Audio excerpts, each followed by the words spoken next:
Inilah 30 hari bersuara ala podcast Kepo Buku bersama Rani, Toto, dan Steven. Selamat mendengarkan.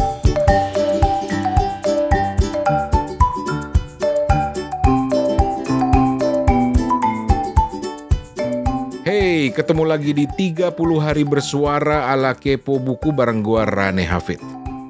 Satu kata kunci, satu episode setiap hari selama 1 bulan penuh di bulan Desember. Itulah inti 30 hari bersuara, sebuah challenge atau tantangan yang digagas oleh teman-teman dari komunitas The Podcasters Indonesia.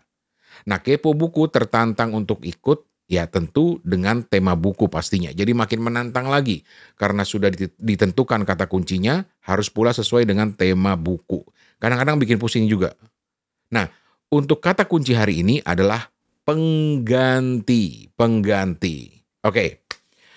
Untuk kata kunci pengganti ini gue mau bicara soal pengganti medium buku, yaitu buku elektronik atau e-book dan audiobook.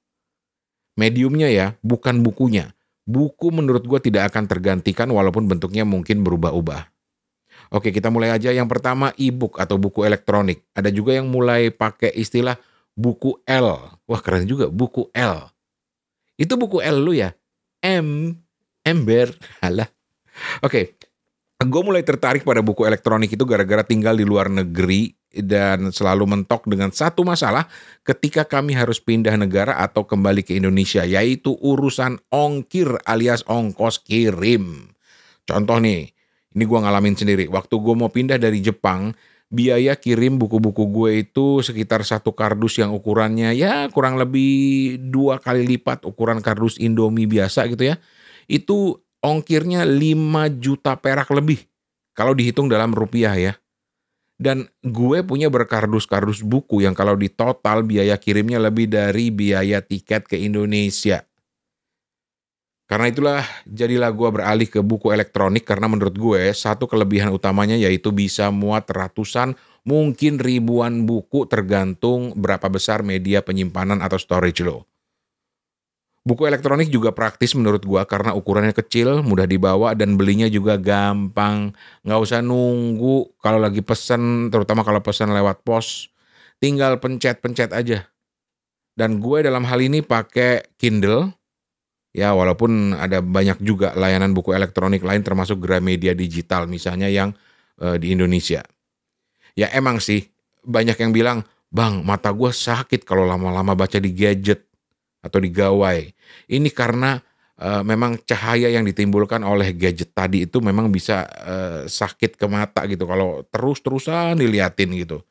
Tapi ada alternatif lain yaitu beli pembaca e-book atau e-book reader.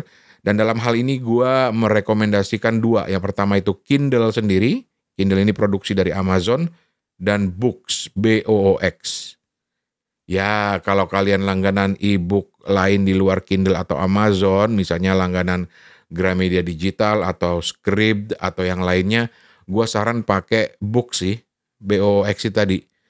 Karena Books itu berbasis Android, jadi bisa download aplikasi-aplikasi pembaca buku lain, misalnya Gramedia Digital atau Scribd dan layanan lainnya seperti yang gue ceritakan tadi.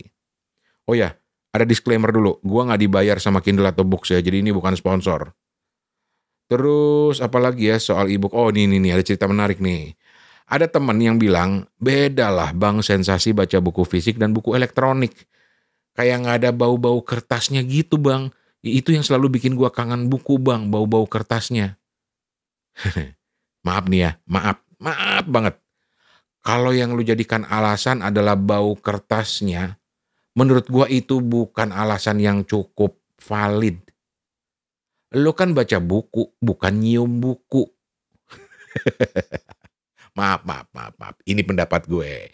Kalau lu punya pendapat lain silahkan. Berbeda pendapat itu biasa. Nggak usah ribut. Santai aja, santai. Oke, sekarang kita lanjut ke pengganti medium buku yang kedua yaitu audiobook. Nah ini dia nih. Ini mungkin subjektivitas gue ya, tapi gue itu paling gak betah baca sambil naik mobil. Gak bisa lama-lama gitu, karena mata gue sakit dan cenderung agak-agak mual gitu. Maklum lah, katro. Naik mobil harus anti-moan dulu gitu loh. Masih ada nggak sih obat anti mabuk di perjalanan? Sudahlah. Sampai di mana tadi? Oke. Masalahnya karena gue banyak traveling, ya itu jadi repot gitu loh. Apalagi kalau nyetir sendiri, yang jelas-jelas udah nggak bisa dong dipakai baca buku sambil nyetir gitu loh. Nah, disinilah audiobook mengambil alih dengan membacakan buku yang gue ingin baca. Gue biasanya pakai layanan audiobook dari Amazon yang namanya Audible. Walaupun di Indonesia sendiri dengar-dengar udah ada layanan yang namanya Storytel yang tahun ini masuk Indonesia. Gue sendiri belum coba ya, tapi kalau lu udah lu udah pernah nyoba, ceritain ke gue. Karena gue belum pernah nyoba, penasaran juga sih Storytel. Ada juga layanan audiobook lain dalam bahasa Indonesia, silahkan dicari. Di Google juga ada, atau bisa cari di Play Store gitu ya. Terus ada juga yang nanya, emang sensasinya sama ya bang, baca buku dengan dengerin audiobook? Ya beda lah bos. Audiobook itu menurut gue ibarat lu dibacain oleh orang lain.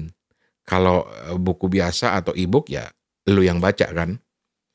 Ya emang sih yang gue alamin ini ketika pertama kali denger audiobook adalah memang perlu adaptasi sedikit, apalagi untuk buku yang jumlah halamannya banyak.